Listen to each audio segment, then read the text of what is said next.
എല്ലാവർക്കും ഹൃദയം നിറഞ്ഞ പെരുന്നാൾ ആശംസകൾ ഒരിക്കൽ കൂടി നേരുകയാണ്.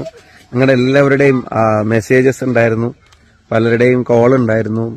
ഇൻസ്റ്റാഗ്രാമിലും ഫേസ്ബുക്കിലും ഒക്കെ പെരുന്നാൾ ആശംസകൾ നേർന്ന ഒരുപാട് ആളുകളുണ്ടായിരുന്നു, നാട്ടിലുള്ളവരും പ്രവാസ ലോകത്തുനിന്നൊക്കെ ആയിട്ട്. അപ്പം എല്ലാവർക്കും സ്നേഹം നിറഞ്ഞ പെരുന്നാൾ ആശംസകൾ ഒരിക്കൽ കൂടി നേരുകയാണ്. ഞാനിപ്പം തറവാട്ടിലാണുള്ളത്. മുമ്പ് ഒരിക്കൽ ഫേസ്ബുക്ക് ലൈവിൽ തറവാട്ടിലെ പെരുന്നാൾ ആഘോഷത്തെ സംബന്ധിച്ചൊക്കെ ഞാൻ പറയുണ്ടായി. വല്യപ്പയും വല്യമ്മയും ഉണ്ടായിരുന്ന സമയം തൊട്ട് തന്നെ എല്ലാ മക്കളും പേരക്കുട്ടികളും എല്ലാവരും കൂടെ ഒരുമിച്ച് ചേർന്നിട്ടാണ് പെരുന്നാളിന് ഇവിടെ വരാറുള്ളത്. അപ്പോൾ ഇപ്രാവശ്യവും അങ്ങനെ വരാനായിട്ട് സാധിച്ചു. ഇന്നലെ വൈകുന്നേരം വരെ വടകരയിലുണ്ടായിരുന്നു. രാത്രിത്തെ ട്രെയിനിലാണ് കയറി വന്നത്. അപ്പം വടകരക്കാരോടും എല്ലാവരോടും ഒരിക്കൽ കൂടി പെരുന്നാൾ ആശംസകൾ പ്രത്യേകം നേരുന്നു. അതുപോലെ തന്നെ പാലക്കാട്ടെ പ്രിയപ്പെട്ടവർക്കും പെരുന്നാൾ ആശംസകൾ നേരുകയാണ്. തറവാട് അന്നത്തെ വീഡിയോയിൽ ഞാൻ കുറച്ചൊക്കെ കാണിച്ചിരുന്നു. ഞാനിപ്പോൾ ഒന്നും കൂടെ കാണിക്കാൻ ഞാനൊന്ന് ബാക്ക് ക്യാമറ. ഇതാണ് തറവാടിന്റെ പുറകിലുള്ള പാടം, നെൽപ്പാടങ്ങൾ തന്നെയാണ്. ഞങ്ങൾ സ്കൂൾ വിട്ട് വന്നിരുന്ന പണ്ട് പിന്നെ കൊയ്ത്ത് കഴിഞ്ഞാൽ ഇതായിരുന്നു ഗ്രൗണ്ട്.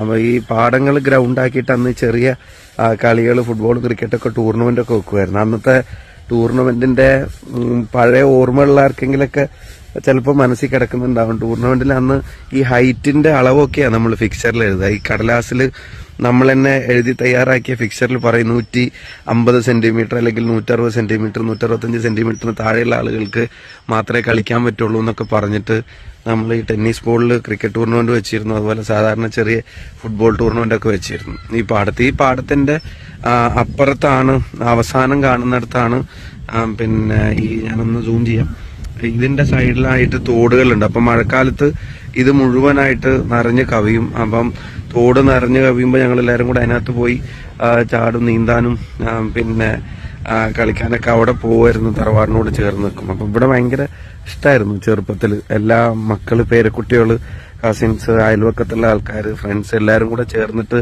വൈകുന്നേരം ആവുന്നത് പിന്നെ കാത്തു നിൽക്കുമായിരുന്നു. പിന്നെ നീന്താൻ പഠിച്ച പ്രധാനപ്പെട്ട ഒരു സ്ഥലം കൂടി ഉണ്ട്, അതും കൂടെ ഞാൻ കാണിക്കാം. ഇപ്പം തറവാടിന്റെ ഉള്ളിലാണ്.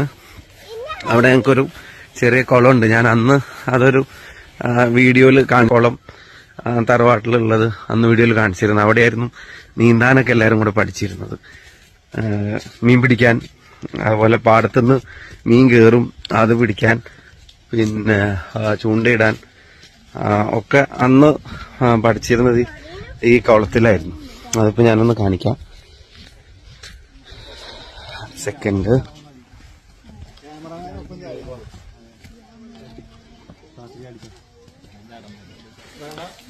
ഇവിടെയായിരുന്നു. ഇതാണ് തറവാട്ട് കുളം.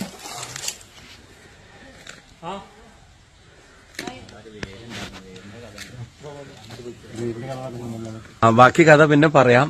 എല്ലാവർക്കും പെരുന്നാൾ ആശംസകൾ നേരുന്ന എല്ലാവർക്കും സ്നേഹത്തോടെ തിരിച്ചും ആശംസകൾ നേരുന്നു. എല്ലാവരും നന്നായിട്ടിരിക്കട്ടെ.